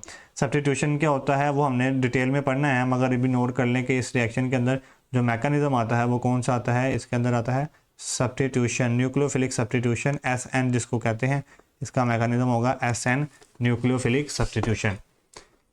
इससे जो पीछे वाला हमने पढ़ा है उसका भी मैकेनिज्म आपको आना चाहिए कि उसका मैकेनिज्म क्या है, तो उसका भी लिख लें। उसका भी जो है न्यूक्लियोफिलिक सब्स्टिट्यूशन ही होता है। तो अल्कोहल के जो भी मेथड हम पढ़ रहे हैं उसका भी सॉरी हाँ, तो अल्कोहल के जो भी आपने अभी तक रिएक्शन पढ़े हैं उनका रिएक्शन कैसा है, न्यूक्लियोफिलिक सब्स्टिट्यूशन ही है। और पीछे वाला भी जो आपने पढ़ा उसका भी न्यूक्लियोफिलिक सब्स्टिट्यूशन मैकेनिज्म है और इसका भी न्यूक्लियोफिलिक सब्स्टिट्यूशन। तो सब्स्टिट्यूशन से हमने ये वाले मेथड पढ़े हैं, इसका भी लिख लें। इसका जो है मेथड, ये वाला जो इसका रिएक्शन का मैकेनिज्म क्या है जी, इसका न्यूक्लियोफिलिक सब्स्टिट्यूशन SN इसका भी मैकेनिज्म है। MCQ आ सकता है ना कि ये अल्कोहल्स का हाइड्रोजन एसिड से जो रिएक्शन हुआ है इसका मैकेनिज्म क्या है, SOCl2 से जो रिएक्शन हुआ है उसका मैकेनिज्म क्या है। तो सब्स्टिट्यूशन रिएक्शन है इसका भी। अच्छा, अब ये जो है रिएक्शन तीसरा मेथड है, हमने अल्काइल हैलाइड बनाना है, हमने अल्कोहल को रिएक्ट करवाना है किससे, PBr3 से या PCl5 से। तो हम क्या करेंगे, एक अल्कोहल ले लेंगे और ये अल्कोहल का रिएक्शन करवाएंगे किसके साथ, हम करवाएंगे इसका रिएक्शन PBr3 से पहले करवा देते हैं। PBr3 से जब इसका रिएक्शन करवाएंगे तो होगा क्या कि यहाँ से एक R और ये एक Br मिलकर क्या बना देंगे, RBr। बाकी क्या रह गया, बाकी हमारे पास रह गया जी यहाँ पर P और OH। अच्छा, ये P और OH जो है मिलकर हमारे पास एक एसिड बनाते हैं जिसका नाम है H3PO3 हाइपोफॉस्फोरस एसिड इसका नाम होता है। अब इसके अंदर जो है अगर आप देखें तो बैलेंस नहीं है ये इक्वेशन। बैलेंस कैसे होगी, अगर हम ये H को 3 कर दें और O को भी 3 कर दें, तो अगर हम इसके पीछे 3 लगा दें तो H भी 3 हो जाएंगे और O भी 3 हो जाएंगे। तो मतलब इस तरह से बैलेंस हो रही है। अगर हमने इसके पीछे 3 लगा दिया तो R ग्रुप कितने हो गए हैं, R ग्रुप भी कितने हो गए हैं जी, 3 हो गया ना। यहाँ पर भी R ग्रुप भी हो गए हैं 3। तो R ग्रुप भी जब 3 हो गया तो हम इसके पीछे भी 3 लगाएंगे तो ये भी हो जाएगा 3R, और जब 3R अब बैलेंस हो जाएगी इक्वेशन, ठीक है। तो ये जो है बैलेंस इक्वेशन है। अब MCQs में आ जाता है कि जब हम R अल्कोहल का जो है वो PBr3 से रिएक्शन करवाएं तो इक्वेशन जो है वो कैसी बनेगी। तो आपने बताना है कि इसमें 3 अल्काइल हैलाइड के मोलिक्यूल बनेंगे और एक जो है H3PO3 का मोलिक्यूल। और अब हम जो है अल्कोहल का रिएक्शन करवा दें ROH प्लस PCl5। तो इसका अगर रिएक्शन करवाएं तो होता क्या है कि वही यहाँ से एक R और एक Cl मिलकर बना देते हैं RCl। बाकी क्या बनता है, बाकी यहाँ से P और यहाँ से एक O और जो है 3 Cl मिलकर बना देते हैं POCl3। बाकी जो है बच जाता है यहाँ से एक क्लोरीन और एक H, ये मिलकर बना देते हैं HCl। और इसमें ये इक्वेशन जाती है तो आपने इसकी ये इक्वेशन याद रखनी है POCl3। इसमें ये आया हुआ है कि अगर हम अल्कोहल को PCl5 से रिएक्शन करवाएं तो उसके नतीजे में क्या बनता है, अल्काइल हैलाइड बन जाता है, साथ POCl3 बन जाता है और साथ HCl बन जाता है। POCl3 का अगर स्ट्रक्चर बनाएं तो आप इस तरह का बनता है P डबल बॉन्ड O, इधर भी क्लोरीन, इधर भी क्लोरीन और इधर भी क्लोरीन, तकरीबन टेट्राहेड्रल इसका स्ट्रक्चर बनता है। ये डबल बॉन्ड की वजह से थोड़ा सा ये टेट्राहेड्रल डिस्टोर्टेड हो जाएगा, मतलब इसका इनऑर्गेनिक में जो आप पढ़ते हैं कि डबल बॉन्ड आने से या लोन पेयर आने से इसका जो है थोड़ा सी शेप बिगड़ेगी, मगर आप ये याद रखें इस तरह का इसका स्ट्रक्चर होता है, सही है। अब देखते हैं इससे कोई MCQ आया हुआ है क्या इस वाले टॉपिक से। ये जो हमने अभी PBr3 ये देखें MCQ आया हुआ है, ये जो जस्ट 2013 में MCQ आया था। Consider the following equation, equation क्या लिखी हुई थी, उसने जो है एक अल्कोहल दी थी और उसका जो है रिएक्शन करवाया था PCl5 से, और उसने कहा था कि बताएं इसके नतीजे से क्या प्रोडक्ट, विच प्रोडक्ट में फॉर्म, इससे क्या बन सकती है। तो ऑप्शन में डिफरेंट ऑप्शन थी, तो आपने इससे अभी प्रोडक्ट बनाई है तो इससे बनेगी एक RCl, R और यहाँ से एक Cl मिलकर बना देंगे RCl। बाकी क्या बनेगा जी, इसके साथ POCl3 बनेगा और साथ हमने एक बनाया HCl। तो ऑप्शन में जो है ये वाली ऑप्शन होगी, उसको आप सेलेक्ट कर लें, कहीं पर ये ऑप्शन होगी, इसके साथ क्या बनना है POCl3 और एक HCl। तो देखें मैंने कहा था ना ये एक इक्वेशन का सवाल आता है, तो इक्वेशन देकर इसको जो है वो करने को कहा देता है कि इसे कंप्लीट करें। अब जो है अभी तक हमने जो है प्रिपेयर किया, अगर आप गौर से देखें तो इससे भी जो है हम इस वाले मेथड से भी हम क्या क्या बना सकते हैं, ब्रोमीन वाले अल्काइल हैलाइड बना सकते हैं या क्लोरीन वाले मेथड बना सकते हैं। जबकि इस वाले मेथड से हमने क्या कहा, इससे हम सिर्फ क्लोरीन वाले अल्काइल हैलाइड बना सकते हैं। जबकि इससे पहले वाले मेथड में हमने क्या कहा, यहाँ पर इसमें हमने कहा कि हम इससे क्लोरीन वाले भी बना सकते हैं, ब्रोमीन वाले भी और आयोडीन वाले भी। मगर जो है ये एक अच्छा मेथड नहीं था, क्योंकि इसके अंदर जो है हमने पढ़ा कि हाँ ठीक है अच्छा मेथड था, सॉरी अच्छा मेथड था ये भी। ऐसे भी इसमें ना जो अगर आप भरेंगे तो इसमें भी साइड प्रोडक्ट बनती है, मगर अभी इसको रहने दो। मगर जो है अभी तक हमने ये देखा कि आयोडीन जो है वो हम किसी तरीके से आयोडीन वाला जो है अल्काइल हैलाइड नहीं बना पा रहे। तो आयोडीन वाला जो अल्काइल हैलाइड बनाना है ना, उसके लिए एक स्पेशल मेथड होता है, that is halogen exchange method. मतलब इसमें नाम में समझ आ रहा है कि इसमें हम दो हैलोजन आपस में एक्सचेंज होंगे। हम क्या करते हैं, इसमें कोई एक अल्काइल हैलाइड ले लेते हैं HCl और इसके साथ सोडियम आयोडाइड। हर कोई भी अल्काइल हैलाइड ले लो, उसके साथ सोडियम आयोडाइड रिएक्ट करवा देते हैं हम। जैसा कि हमने यहाँ पर जो है अल्काइल हैलाइड ले लिया, RBr वाला ले लो, उसके साथ भी सोडियम आयोडाइड को रिएक्शन करवा दो। अब ये इसमें होता क्या है कि ये जो है हैलोजन इससे एक्सचेंज हो जाता है और क्लोरीन जो है वो सोडियम से साथ लग जाता है। तो क्या बन जाता है, क्लोरीन और सोडियम मिलकर बना देंगे NaCl, और बाकी जो बन गया RI क्या है, अल्काइल हैलाइड है, कौन सा, आयोडाइड वाला। तो ये अल्काइल आयोडाइड बनाएगा और यहाँ से क्या बनेगा RBr और Na मिलकर यहाँ से हैलोजन से एक्सचेंज हो जाएंगे आपस में, तो ये बन जाएगा RI और बाकी क्या बन जाएगा NaBr। तो MCQs आएगा कि हैलोजन एक्सचेंज मेथड से हम कौन से अल्काइल हैलाइड बनाते हैं, तो हम बनाते हैं अल्काइल आयोडाइड। या इससे उल्टा आ सकता है, वो कहेगा कि अल्काइल आयोडाइड कौन से हैलोजन बना अल्काइल आयोडाइड कौन से मेथड से बनाए जाते हैं, तो वो आपने बताना है हैलोजन एक्सचेंज मेथड से बनाए जाते हैं। ठीक है, तो ये थे अल्काइल हैलाइड्स की प्रेपरेशन के मेथड। 5 मेथड हमने अभी तक पढ़े। पहले हमने पढ़ा hydrogenation of alkane, addition reaction of alkene, फिर पढ़ा अल्कोहल से बनाने के 3 मेथड, और अब ये वाला पढ़ा हैलोजन एक्सचेंज मेथड। चलिए जी, अब हम जो है नेक्स्ट पार्ट पे जाते हैं वीडियो के, जो कि डिफरेंट टर्म्स हमने पढ़नी है। जी स्टूडेंट, वीडियो में अगले जो है पार्ट की तरफ करते हैं, उसमें हमने कुछ टर्म पढ़नी है। एक पहली टर्म है न्यूक्लियोफाइल। अच्छा बच्चों, जिसके साथ फाइल लग जाए ना, ये वर्ड फाइल, वो फाइल का मतलब होता है लविंग। क्या मतलब, लविंग मतलब वो उसको चाहता है, किसको, जो इसके पीछे लिखा हुआ है न्यूक्लियस को। तो न्यूक्लियोफाइल का मतलब क्या होगा कि ये एक न्यूक्लियस लविंग स्पीशीज होगी। क्या होगी, न्यूक्लियस लविंग स्पीशीज, जो कि न्यूक्लियस को चाहती होगी।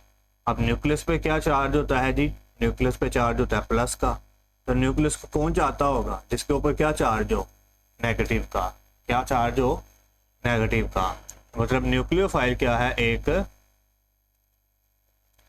या तो ये नेगेटिव स्पीशीज हो सकती है न्यूक्लियोफाइल, नेगेटिव होगी तो वो न्यूक्लियस की तरफ जाना चाहेगी, या फिर जो न्यूक्लियोफाइल है, और या फिर न्यूक्लियोफाइल जो है वो न्यूट्रल भी हो सकती है। न्यूट्रल कैसे हो सकती है, न्यूट्रल तब हो सकती है जब स्पीशीज के ऊपर क्या हो, लोन पेयर हो। अब लोन पेयर क्या है, नेगेटिव, और वो किस तरफ जाएंगे, न्यूक्लियस की तरफ। तो इस वजह से हम लोन पेयर को भी क्या कहते हैं, वो भी क्या है, न्यूक्लियोफाइल है। अब क्या क्या एग्जांपल आ जाती हैं ये नेगेटिव के अंदर। नेगेटिव के अंदर अगर आप देखें, बहुत मशहूर एग्जांपल OH माइनस, ठीक है, ये न्यूक्लियोफाइल है क्योंकि उस पर OH माइनस आ गया है। H2S माइनस, ये न्यूक्लियोफाइल है। C2H5O माइनस, एथोक्साइड, ये न्यूक्लियोफाइल है, बहुत इंपॉर्टेंट है ये। Cl माइनस, क्लोराइड, ब्रोमाइड, और ये लो आइसोथायोसाइनेट, इसको कहते हैं SCN माइनस। अगर N पे माइनस है तो आइसोथायोसाइनेट, और S पे अगर माइनस है तो वो thiocyanate. CN minus, cyanidine, NH2 minus, amidine, और आयोडाइड है। तो ये तकरीबन आपको जो है नेगेटिवली चार्ज न्यूक्लियोफाइल पता होने चाहिए कि ये वाले न्यूक्लियोफाइल होते हैं। न्यूट्रल के अंदर क्या आ जाता है, न्यूट्रल में हर वो स्पीशीज जिसके ऊपर लोन पेयर होगा ना, वो न्यूट्रल न्यूक्लियोफाइल होंगे। जिस तरह अगर ऑक्सीजन पे लोन पेयर होता है, हमें पता है ऑक्सीजन पे 2 लोन पेयर हों तो उसे हम कहेंगे कि वो न्यूक्लियोफाइल है। जैसा कि लोन पेयर किस में होते हैं, ऑक्सीजन के ऊपर ये होते हैं अल्कोहल के अंदर, अल्कोहल का जो ऑक्सीजन है ये एक न्यूक्लियोफाइल के तौर पर एक्ट करता है। और इसके अलावा किसके होते हैं जी, ईथर पे हो सकते हैं। ईथर का जो ऑक्सीजन है ये न्यूक्लियोफाइल के तौर पर एक्ट करेगा। और इससे वाटर में होते हैं H2O, तो ये जो वाटर है ये भी न्यूक्लियोफाइल है। ठीक है, उसके बाद हमारे पास नाइट्रोजन पे लोन पेयर हो सकता है, जिस तरह के नाइट्रोजन पे लोन पेयर हो सकता है, जिस तरह के किस में होता है, अमोनिया में होता है NH3 अमोनिया। यहाँ पर जो है N जो है वो न्यूक्लियोफाइल है, NH3 एक न्यूक्लियोफाइल होगी। या फिर आप यहाँ पर एक R लगा दें, या फिर 2 R लगा दें, या तीनों ही R लगा दें यहाँ पर।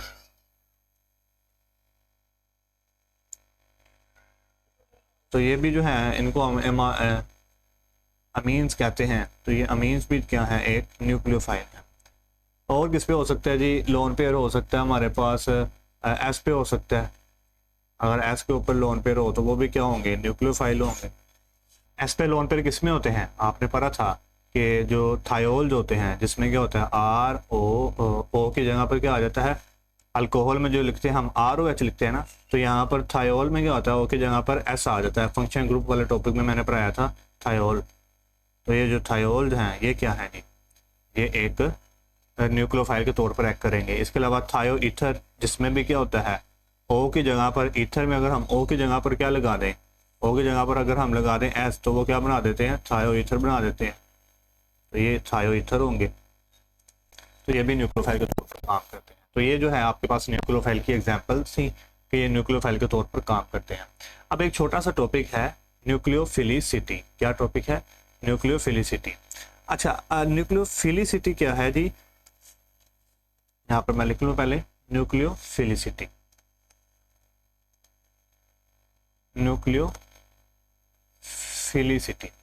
अच्छा, ये है कि न्यूक्लियोफाइल की ताकत, मतलब वो कितनी ताकत से न्यूक्लियस को चाहता है, मतलब स्ट्रॉन्ग न्यूक्लियोफाइल कौन सा होगा, इसे हम क्या कहते हैं, न्यूक्लियोफाइल की ताकत।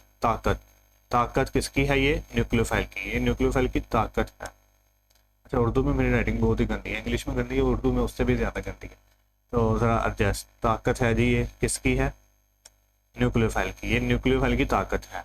और याद रखिएगा जो हम न्यूक्लियोफाइल को रिप्रेजेंट करते हैं ना, वो इससे लिखते हैं NU से, ऊपर माइनस चार्ज बना दे तो मतलब ये न्यूक्लियोफाइल, क्योंकि न्यूक्लियोफाइल पे नेगेटिव चार्ज होता है ना। ये देखें, न्यूक्लियोफाइल पे नेगेटिव चार्ज था और उस पर हमने माइनस बना दिया, NU ऊपर माइनस, मतलब ये न्यूक्लियोफाइल ही है। इसको शॉर्ट फॉर्म में इस तरह रिप्रेजेंट करते हैं।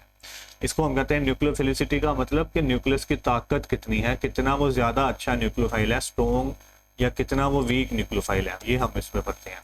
अच्छा, न्यूक्लियोफिलिसिटी पढ़ने से पहले कि कौन सा ज़्यादा अच्छा न्यूक्लियोफाइल होता है मैं भूल गया। यहाँ पर जो है न्यूक्लियोफाइल एक तो होते हैं न्यूट्रल जिन पे लोन पेयर हो, एक जो है न्यूक्लियोफाइल ये भी हो सकते हैं,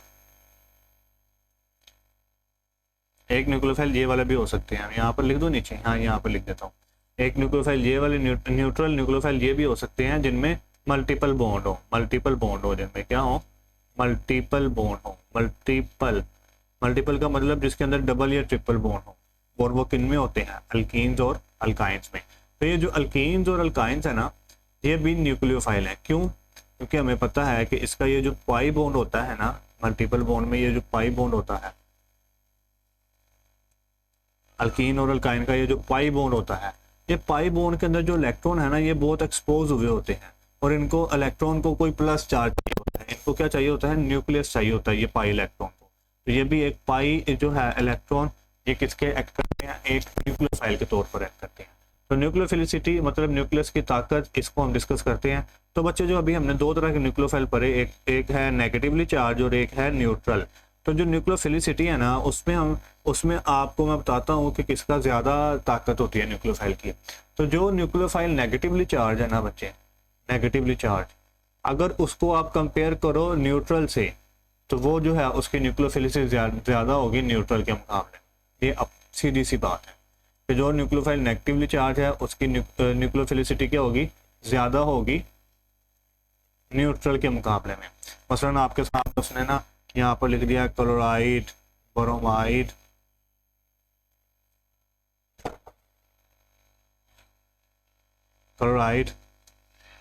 bromide, OH minus and water. बताओ इसमें से जो है वीक न्यूक्लियोफाइल कौन सा होगा? वीक कौन सा होगा जी? अभी मैंने क्या कहा, अगर आप न्यूट्रल और नेगेटिवली चार्ज को कंपेयर करोगे तो नेगेटिवली चार्ज जो है वो अच्छे न्यूक्लियोफाइल होंगे और न्यूट्रल वाले जो है वो वीक न्यूक्लियोफाइल होंगे। तो इसमें से न्यूट्रल क्या है? वाटर, तो हमारा वीक ये जाएगा। ये क्या जाएगा? Weak nucleophile. क्या जाएगा? Weak nucleophile.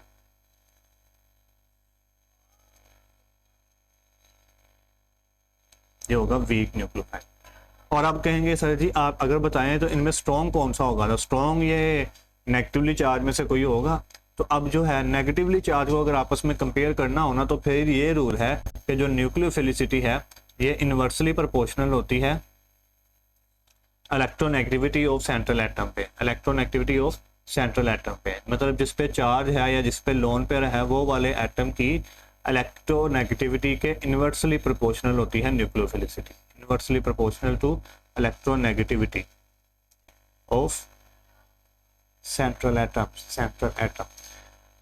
या फिर इस तरह भी कह सकते हैं कि ये डायरेक्टली प्रोपोर्शनल है साइज के, सेंट्रल एटम के साइज के। मतलब जिसका अगर साइज सेंट्रल एटम का बड़ा हुआ तो उसकी न्यूक्लियोफिलिसिटी भी ज़्यादा आएगी। उसकी न्यूक्लियोफिलिसिटी भी क्या आएगी? ज़्यादा आएगी। न्यूक्लियोफिलिसिटी क्या आएगी? ज़्यादा आएगी। तो अगर आप यहाँ पर देखें तो यहाँ पर साइज किसका ज़्यादा होगा?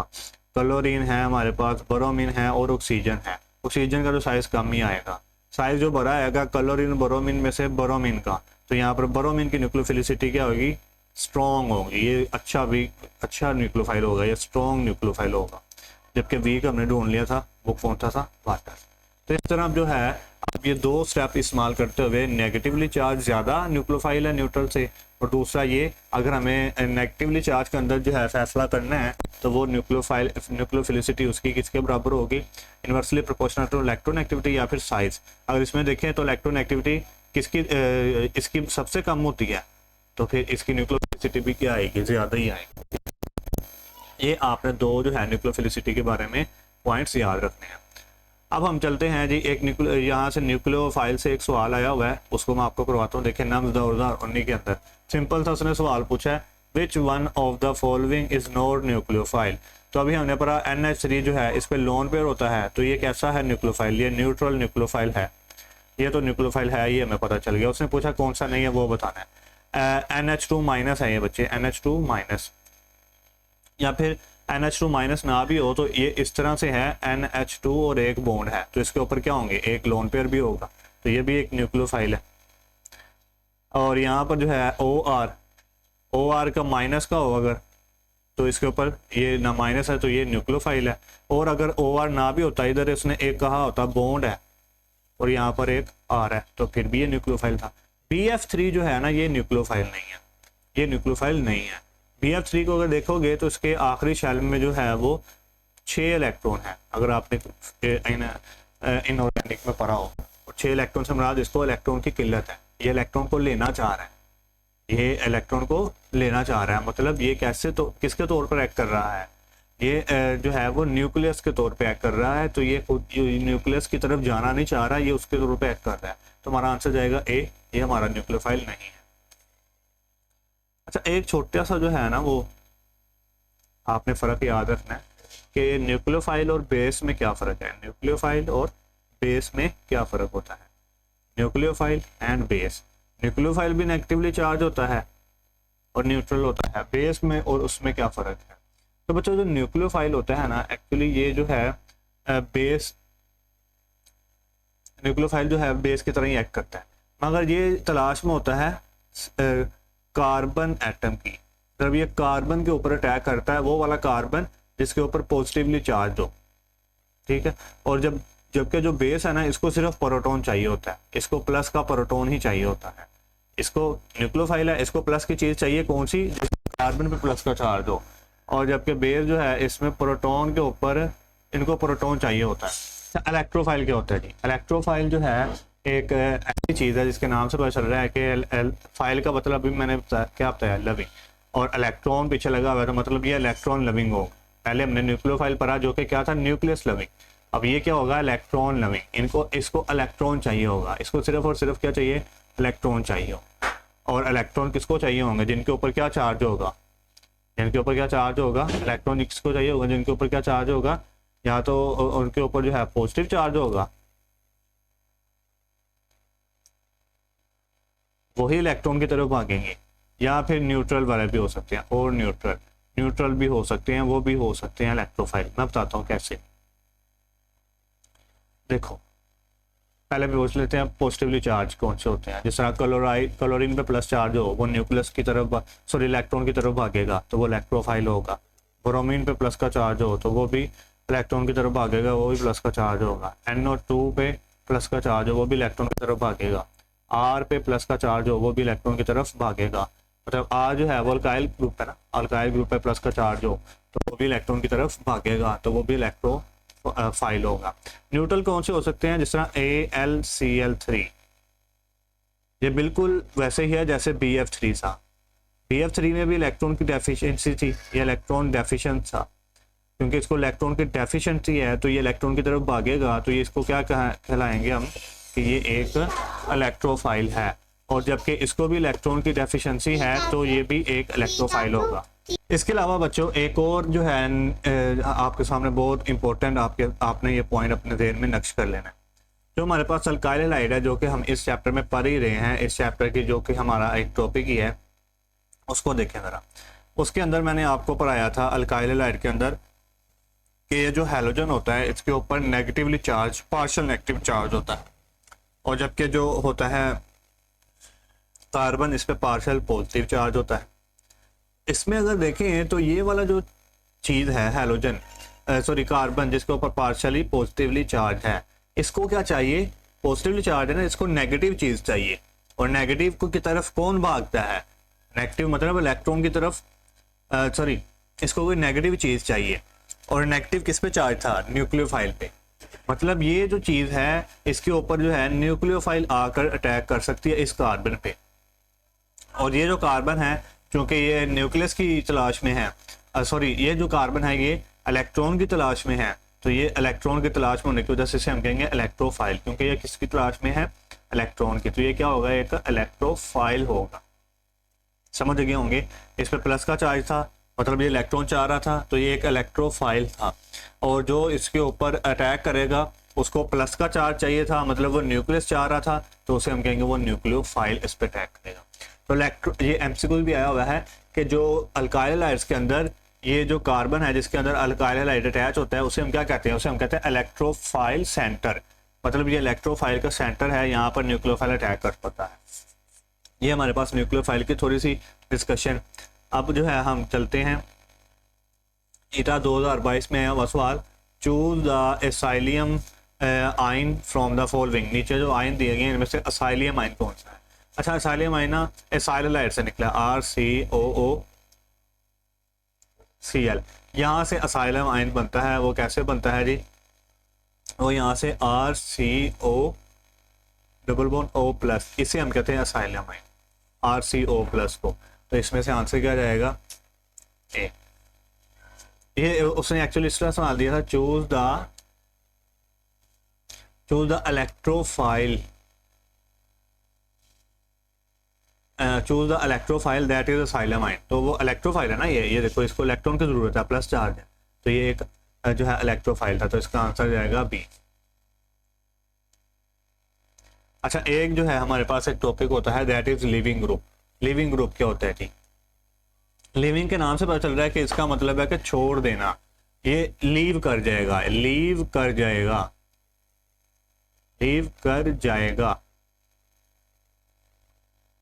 ये क्या कर जाएगा, लीव कर जाएगा। और जब लीव कर जाएगा तो मतलब क्या है कि इसने जो है वो छोड़ देना है, किसको छोड़ देना है, मॉलिक्यूल को छोड़ देना है। इसका एक और आप कह सकते हैं कि ये डिपार्ट कर जाएगा, ये लीव का मतलब डिपार्ट कर जाएगा, निकल जाएगा, तो ये डिपार्ट कर जाएगा,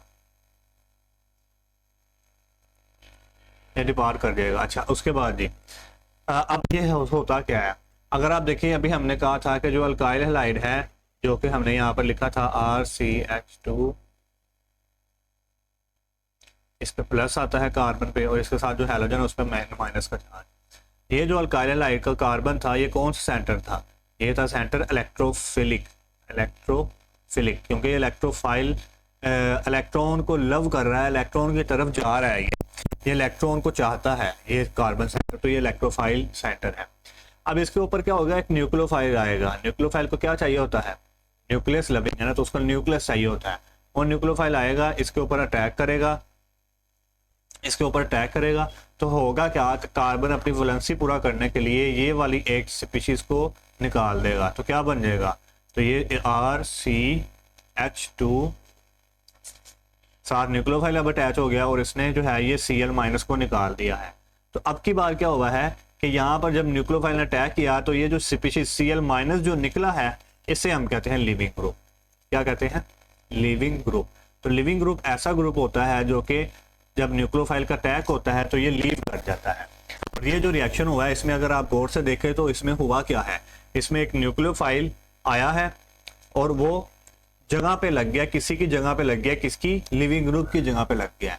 मतलब ये क्या हुआ, न्यूक्लियोफाइल ने सब्स्टिट्यूट कर दिया किसको, लिविंग ग्रुप को। इसी वजह से इसे हम न्यूक्लियोफिलिक सब्स्टिट्यूशन रिएक्शन कहते हैं। क्या कहते हैं इसे, न्यूक्लियोफिलिक सब्स्टिट्यूशन रिएक्शन कहते हैं। सब्स्टिट्यूशन रिएक्शन इसको कहा जाता है, न्यूक्लियोफिलिक सब्स्टिट्यूशन रिएक्शन इसको कहा जाता है। अगर आप इसमें गौर से अगर देखें तो आपको पता चलेगा कि ये जो लिविंग ग्रुप है ना, ये इसके ऊपर भी नेगेटिवली चार्ज है, जो जिस तरह न्यूक्लियोफाइल पे होता था। मतलब जो लिविंग ग्रुप होता है ना, लिविंग ग्रुप, ये भी न्यूक्लियोफाइल ही होता है। ये भी क्या होता है, न्यूक्लियोफाइल ही होता है। ये भी क्या होता है, न्यूक्लियोफाइल ही होता है। लिविंग ग्रुप भी एक न्यूक्लियोफाइल ही होता है जो कि रिएक्शन के दौरान निकलता है। अब इसमें से आपको ये याद रखना है कि गुड लिविंग ग्रुप कौन सा है और बैड लिविंग ग्रुप कौन सा है।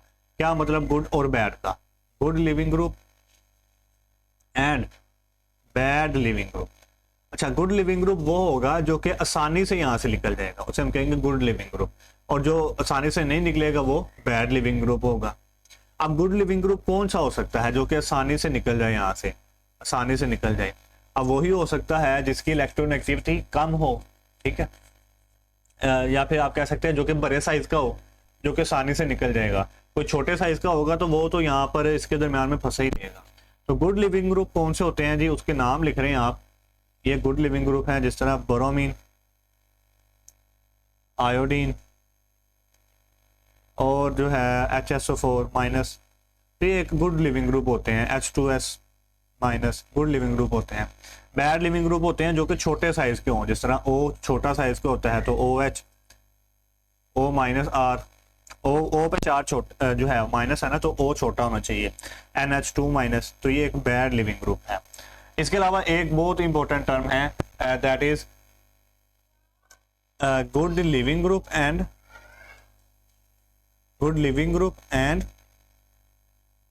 Good nucleophile.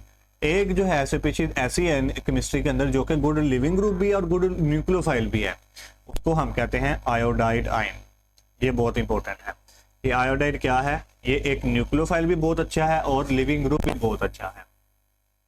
अच्छा, अब ये एमसीक्यू शायद आया भी हुआ है कि विच हैलाइड आयन, कौन सा halide ion have a tendency, उसके पास सलाहियत होती है to act both a good leaving group, वो एक अच्छा लिविंग ग्रुप, और न्यूक्लियोफाइल एक्ट करे किसमें, न्यूक्लियोफिलिक सब्स्टिट्यूशन रिएक्शन में। तो अभी हमने कहा आयोडाइड आयन, इसका काम होता है कि अच्छा लिविंग ग्रुप भी और एक अच्छा न्यूक्लियोफाइल भी एक्ट करता है। अच्छा, इसके अलावा जो है ये आपने याद रखना है कि ये जो न्यूक्लियोफिलिक सब्स्टिट्यूशन रिएक्शन है ना, न्यूक्लियोफिलिक सब्स्टिट्यूशन रिएक्शन, अच्छा ये जो न्यूक्लियोफिलिक सब्स्टिट्यूशन रिएक्शन है जी, ये न्यूक्लियोफिलिक सब्स्टिट्यूशन, इसमें क्या हो रहा है, एक न्यूक्लियोफाइल अटैक कर रहा है और दूसरा जो लिविंग ग्रुप है जिसको हम न्यूक्लियोफाइल ही कह रहे हैं वो निकल रहा है। तो इसके लिए आप याद रख लें कि अगर ये जो निकलने वाला लिविंग ग्रुप है या फिर निकलने वाला न्यूक्लियोफाइल है, ये निकलने वाला न्यूक्लियोफाइल अगर तो वीक हुआ तो मतलब वो आसानी से निकल जाएगा, और आने वाला अगर स्ट्रॉन्ग हुआ तो इसको आसानी से निकाल देगा। तो जो न्यूक्लियोफिलिक सब्स्टिट्यूशन रिएक्शन है, इसके लिए एक ही कंडीशन है कि आपके पास जो इनकमिंग न्यूक्लियोफाइल है वो must be stronger than the leaving group. इसको हम दोबारा रिपीट करेंगे जब हम न्यूक्लियोफिलिक सब्स्टिट्यूशन के जो है वो डिटेल से पढ़ेंगे। इनकमिंग न्यूक्लियोफाइल जो है वो स्ट्रॉन्गर होना चाहिए, स्ट्रॉन्गर देन लिविंग ग्रुप, और लिविंग ग्रुप से स्ट्रॉन्गर होना चाहिए, फिर न्यूक्लियोफिलिक सब्स्टिट्यूशन रिएक्शन होगा। अच्छा, अब जो है आ जाइए हम इस चैप्टर के जो है वो लास्ट एक टॉपिक है जिसको हम कहते हैं कार्बोकेटाइन। क्या कहते हैं? कार्बोकेटाइन। कार्बोकेटाइन, कार्बोकेटाइन का जो है आपको टॉपिक थोड़ा सा पता होना चाहिए, क्योंकि कार्बोकेटाइन होते क्या हैं, कौन से कार्बोकेटाइन ज़्यादा स्टेबल है। कार्बोकेटाइन होता है बच्चे जिसमें कार्बन के ऊपर प्लस का चार्ज आ जाए। अच्छा, ये क्या होता है जी? कार्बोकेटाइन क्या होता है? इसके नाम से पता चल रहा है कि कार्बन और केटाइन का मतलब होता है कि प्लस का चार्ज हो। तो कार्बोकेटाइन एक ऐसा केटाइन है जिसमें कार्बन के ऊपर प्लस का चार्ज होता है, और ये कार्बन आगे जो है वो 3 डिफरेंट ग्रुप से अटैच हो सकता है। मसलन ये आगे तीनों हाइड्रोजन से भी अटैच हो सकता है, और ऐसा कार्बोकेटाइन जिसमें प्लस चार्ज वाला कार्बन आगे तीनों हाइड्रोजन से अटैच हो, उसे हम कहते हैं मिथाइल कार्बोकेटाइन, या फिर मिथाइल केटाइन भी कह सकते हैं, मिथाइल कार्बोकेटाइन। इसके अलावा क्या हो सकता है? ये जो कार्बोकेटाइन है इसमें जो कार्बन पे प्लस का चार्ज है वो आगे जो है वो 2 हाइड्रोजन से अटैच हो इस तरह, और एक जो है वो कार्बन से अटैच हो सकता है। और इसके अलावा जो कार्बोकेटाइन है आगे एक हाइड्रोजन से और 2 जो है वो कार्बन की चेन से अटैच हो सकता है। ज़रूरी नहीं है कि मिथाइल से आगे अटैच हो, कार्बन की कोई लंबी चेन भी हो सकती है, कोई भी कार्बन की लंबी चेन हो सकती है, या फिर ये हो सकता है कि तीनों ही कार्बन की चेन से अटैच हो आगे। तो ये जो कार्बोकेटाइन है इनका जो है आपको पता होना चाहिए नाम क्या है इनका। नाम बच्चों ये वाले जो आपको बता दिया मिथाइल कार्बोकेटाइन, इसको इस तरह भी लिखते हैं CH3 ऊपर प्लस का चार्ज। और ये वाला जो कार्बोकेटाइन है इसके अंदर चूंकि जो कार्बन है जिसके ऊपर प्लस का चार्ज है वो आगे एक कार्बन से अटैच है, तो इस वजह से हमें इसको प्राइमरी कार्बोकेटाइन कहा जाता है। जिस तरह हमने अल्काइल हैलाइड को कहा था primary alkyl halide, 1 degree alkyl halide.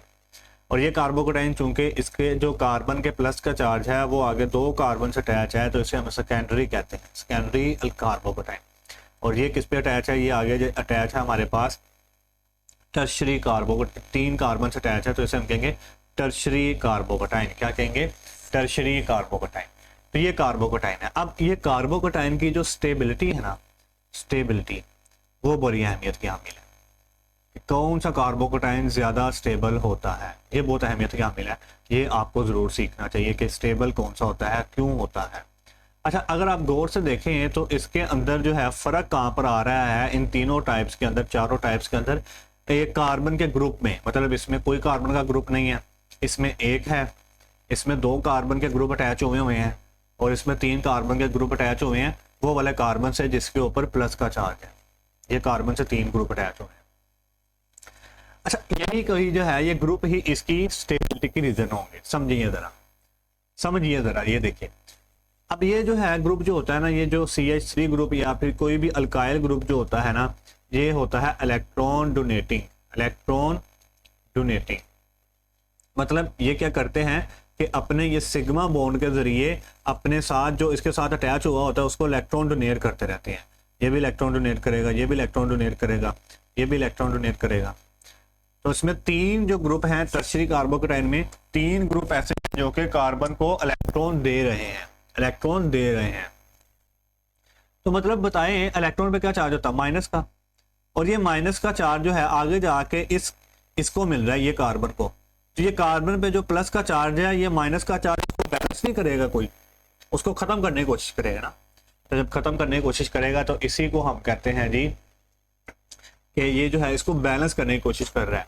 और कोई भी जो चार्ज से पीछे था वो अपने चार्ज को खत्म करना चाह रहा है, तो ये चार्ज को खत्म हो रहा है यहाँ पर। अगर यहाँ पर देखें तो यहाँ पर भी इलेक्ट्रॉन डोनेट हो रहे हैं, मगर यहाँ पर 2 ग्रुप इलेक्ट्रॉन डोनेट कर रहे हैं, 2 कर रहे हैं, 2 इलेक्ट्रॉन कम डोनेट करेंगे ना। तो यहाँ पर 3 कर रहे हैं, तो यहाँ पर ज्यादा इलेक्ट्रॉन डोनेट करेंगे। जब यहाँ पर ज्यादा इलेक्ट्रॉन डोनेट होंगे तो यहाँ पर इसका प्लस का चार्ज ज्यादा खत्म होगा, तो ये ज्यादा स्टेबल होगा। मतलब टर्शरी ज्यादा स्टेबल होगा, उसके बाद सेकेंडरी स्टेबल होगा, उसके बाद प्राइमरी स्टेबल होगा, और एंड पर जो है वो मिथाइल कार्बोकेटाइन स्टेबल होगा। ये जो मिथाइल कार्बोकेटाइन है और टर्शरी कार्बोकेटाइन है, इनका जो है आपको ऑर्डर जरूर याद होना चाहिए कि सबसे ज्यादा टर्शरी कार्बोकेटाइन स्टेबल होता है, फिर सेकेंडरी, फिर प्राइमरी और फिर मिथाइल। और इसकी वजह अभी हमने क्या कही? इसकी वजह हमने कही इंडक्टिव इफेक्ट की वजह से। इंडक्टिव इफेक्ट कहते हैं कि सिग्मा बॉन्ड के जरिए कोई इफेक्ट लगाना। अब हमने यहाँ पर देखा कि CH3 ने सिग्मा बॉन्ड के जरिए इलेक्ट्रॉन दिए थे ना, तो ये इंडक्टिव इफेक्ट इसकी रीज़न है। कभी मौका मिला तो मैं आपको इंडक्टिव इफेक्ट का पूरा अलग से लेक्चर बनाऊंगा कि क्या उसकी वजूहत है। यहाँ पर इसकी रीज़न क्या है, इंडक्टिव इफेक्ट, और इसकी दूसरी रीज़न है हाइपर कंजुगेशन। ये दो जो है आप इसकी रीजंस को याद कर लें। हाइपर कंजुगेशन क्या होता है, इंडक्टिव इफेक्ट क्या होता है, ये आप एक अलग टॉपिक में पढ़ सकते हैं। अगर आपने ये चाहना है कि आप पढ़ें इंडक्टिव इफेक्ट और हाइपर कंजुगेशन कैसे इसको बैलेंस कर रहे हैं, वो कैसे इसकी स्टेबिलिटी को एक्सप्लेन करते हैं। तो इंडक्टिव इफेक्ट तो मैंने बता दिया कि ये सिग्मा बॉन्ड के जरिए लगने वाला इफेक्ट है। तो चूंकि इसके अंदर जो है हो रहा क्या था कि सिग्मा बॉन्ड से इलेक्ट्रॉन इसको मिल रहे थे, तो हमने कहा दिया ये इंडक्टिव इफेक्ट लग रहा है। और ये कैसा इंडक्टिव इफेक्ट लग रहा है, यहाँ पर प्लस का इंडक्टिव इफेक्ट लग रहा है, मतलब जो इलेक्ट्रॉन दे रहे हैं उसे कहते हैं प्लस का इंडक्टिव इफेक्ट लग रहा है। तो इसकी डिटेल में नहीं आपने जाना, बस ये नाम याद रख लें कि इसको ये दो रीज़न जो है इसको एक्सप्लेन करती है। अब ये जो है ना आपके पास जो है ये MD कैट 2023 UHS के अंदर ये MCQ आया था। उसने क्या किया, इसको नाम दे दिया 1, इसको नाम दे दिया 2, इसको नाम दे दिया 3, और उसने कहा बताओ कि जो इनकी स्टेबिलिटी का ऑर्डर है ना, स्टेबिलिटी ऑर्डर, वो कौन सा स्टेबिलिटी ऑर्डर करेक्ट होगा। उसने नाम जो नीचे ऑप्शन दे दी कि 1 ज़्यादा स्टेबल होगा 2 से, 2 ज़्यादा स्टेबल होगा 3 से। क्या ऐसा है, ये आपने देख के बताना है। उसके बाद आपने बताना है कि क्या 3 ज़्यादा स्टेबल होगा 2 से,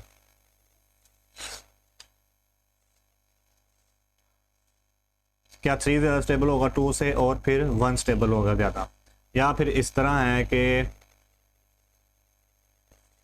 ये बहुत ट्रिकी सवाल है, आप इजी ना लें इसको। या फिर इस तरह है कि जो 3 ज़्यादा स्टेबल होगा, फिर 1 ज़्यादा स्टेबल होगा और फिर 2 ज़्यादा स्टेबल होगा, या फिर इस तरह है कि 2 ज़्यादा स्टेबल होगा, फिर जो है हमारे पास 3 होगा, फिर 1 स्टेबल होगा। आपने ये स्टेबिलिटी का ऑर्डर बताना है, कौन सा ऑर्डर करेक्ट है। अच्छा, अगर आप गौर से देखें तो ये जो है हमने क्या पढ़ा, ये प्राइमरी कार्बोकेटाइन है, ये टर्शरी है, और ये जो है ये सेकेंडरी है और ये टर्शरी है। आपने जनरली पढ़ा होता है कि जो टर्शरी कार्बोकेटाइन ज़्यादा स्टेबल है सेकेंडरी से और फिर 1 स्टेबल है। तो बच्चे इसको जल्दी जल्दी क्या कर देते हैं, ये वाला ऑप्शन लगा देते हैं कि 3 ज़्यादा स्टेबल होता है 2 से और फिर 1 से, ये ऑप्शन लगा देते हैं। बल्कि उसने ये ऑप्शन इस वजह से बनाई नहीं है। अगर उसने ये इस तरह लिखा होता ना, टर्शरी डिग्री लगाई होती, तो फिर आप ये वाली ऑप्शन को सिलेक्ट कर लेते। उसने डिग्री नहीं लगाई, उसने ये नंबर लिखे हैं 1 2 1 3 2। इसमें अगर देखें तो जो टर्शरी कार्बोकेटाइन है उसको उसने 2 से लिखा है, मतलब 2 वाला जो है अब इसके लिहाज से ज़्यादा स्टेबल होगा। और फिर ये सेकेंडरी को उसने लिखा है 3 से, तो इसके बाद आएगा सेकेंडरी जो कि 3 से लिखा हुआ है, और फिर प्राइमरी को उसने लिखा है जो कि 1 से लिखा है, तो वो एंड पर आएगा। इसका सही ऑर्डर होगा 2 3 1, ये वाली ऑप्शन। तो ये यहाँ से बच्चों ने बहुत ही गलतियाँ की थी, तो आपने इसको ध्यान से रखना है। उसके अलावा ये स्टेबिलिटी का तो हमने ऑर्डर पढ़ लिया। एनर्जी का ऑर्डर आपने याद रखना है। एनर्जी जो है वो उसका ऑर्डर क्या होता है, एनर्जी कह लें या रिएक्टिव कह लें, रिएक्टिविटी का ऑर्डर यहाँ पर लिखता हूँ रिएक्टिविटी। ये मैं इस वजह से नहीं पूछ रहा कि मेरी मर्जी मेरी दिल कर रहा है आपको रिएक्टिविटी पढ़ाऊँ। ये MCQ आया था 2022 में। उसने कहा था कि प्राइमरी सेकेंडरी टर्शियरी कार्बोकेटाइन में से ज़्यादा रिएक्टिव कौन से होते हैं। तो आपने पढ़ा हुआ है कि जो स्टेबिलिटी है वो इन्वर्सली प्रोपोर्शनल होती है रिएक्टिविटी के, मतलब जो जितना ज़्यादा स्टेबल वो उतना ज़्यादा कम रिएक्टिव, उतना ज़्यादा कम रिएक्टिव। तो इसमें स्टेबल कौन सा था, टर्शियरी, फिर सेकेंडरी और फिर प्राइमरी। तो मतलब टर्शियरी जो है वो सबसे कम रिएक्टिव होगा अगर वो स्टेबल है तो। उसके बाद सेकेंडरी जो है वो रिएक्टिव होगा, और सबसे ज़्यादा रिएक्टिव होगा प्राइमरी, और उसके बाद सबसे ज़्यादा रिएक्टिव होगा मिथाइल कार्बोकेटाइन। ये रिएक्टिविटी का ऑर्डर है। तो एक सवाल आया था UHS 2022 में ही कि इनमें से सबसे ज़्यादा रिएक्टिव कौन सा, तो आपने वो बताना है। ठीक है, आज के लेक्चर में इतना ही। अगर आपको लेक्चर पसंद आया तो लाइक शेयर सब्सक्राइब जरूर करना है। अल्लाह हाफिज़।